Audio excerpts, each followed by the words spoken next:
On June 1st of the year 2011, my life would change forever. My pastor, as well as soon to be my father-in-law, had asked me if I could go with him to a pastor's conference in Temecula, California. Without hesitation, I told him yes. On May 30th, I came home and everyone was already sleeping. That night would be the last time I would sleep at home.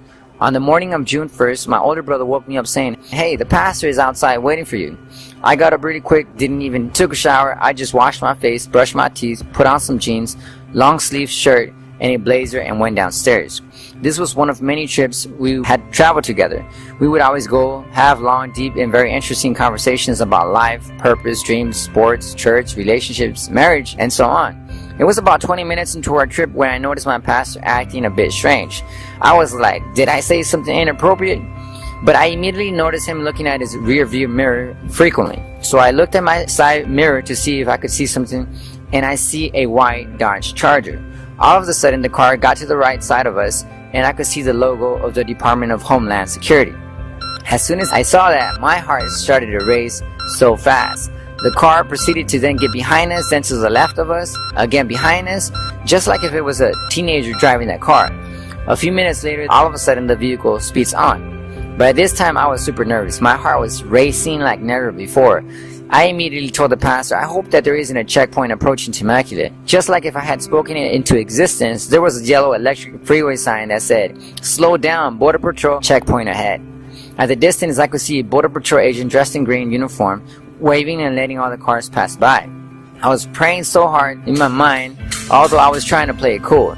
As we finally approached the checkpoint, and it was our turn, the officer signaled his right hand for us to stop. He then yells, "Hey Ortiz, is this the car?" I couldn't see the officer, but he replied, "Yes, that's the car." Another officer approached our vehicle and asked where we were heading.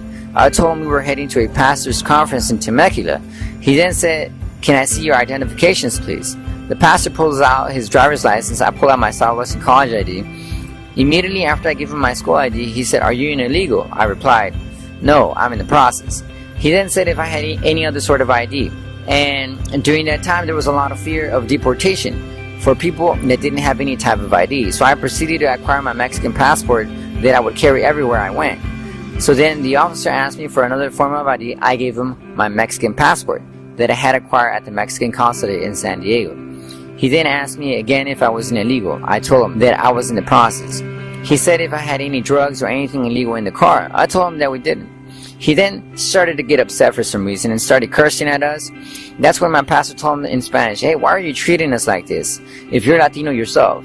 The officer got even more upset and told him, "You better shut up before I press charges on you for carrying and harboring an illegal." I told the pastor to calm down, to just let them do their job. Another officer approached the vehicle and was asked by the officer interrogating us to check to see if I was in the system. He took my two forms of ID. I had no clue how they were going to check to see if I was in any type of system, but a few minutes later he came back. By this time we were sitting down in a bench because they had brought in the dogs to sniff and inspect the cars for drugs or anything illegal. The officer seemed a little disappointed when he came back. The other officer asked him, "Did you find anything in the system?" He said no. The officer interrogating us from the beginning asked the other officers that went to see if I was in the system, "So what do you want to do with him?" With a very calm voice, the other officer replied, "Let them go." There was silence for a bit.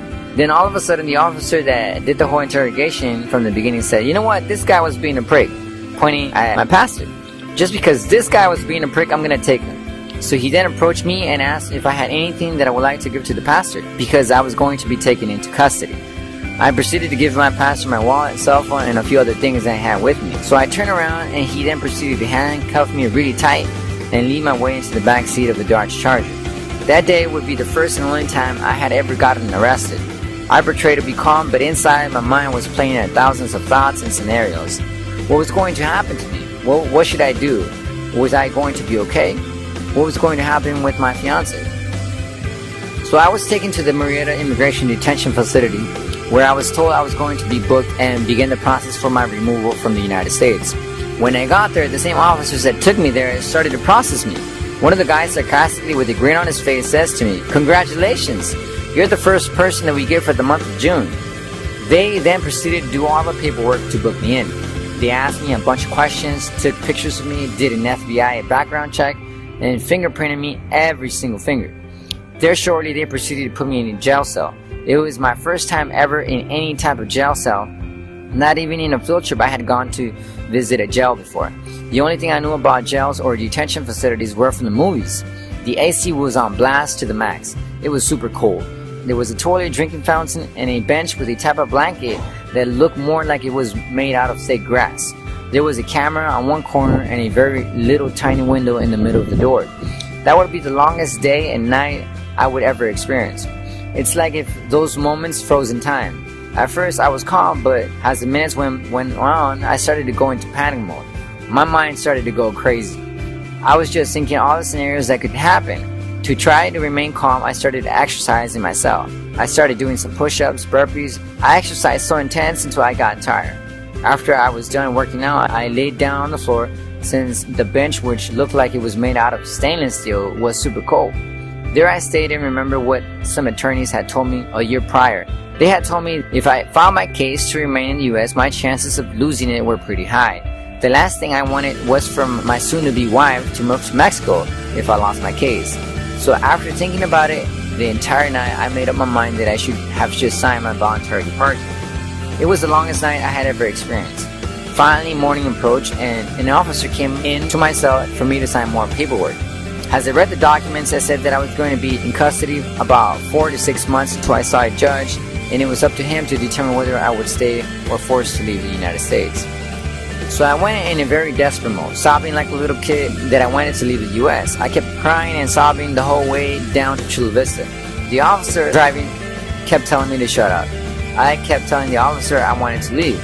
My mind was just too focused on signing my involuntary departure. Since I arrived at Chula Vista Detention Center, I was crying and crying. I wanted to leave. After begging them for about 3 hours, finally a curly-haired agent said, "Come over here, man. What do you want to do?" I told him that I wanted to leave. Long story short, he left for about an hour, came back and said, "Come over here. Sign here and you will be on your way to go see your grandma." I waited for a few hours and 2 agents showed up and escorted me to a bus of the Homeland Security all for myself. In less than 10 minutes, we arrived to the San Isidro International border. That had to be the saddest day of my life.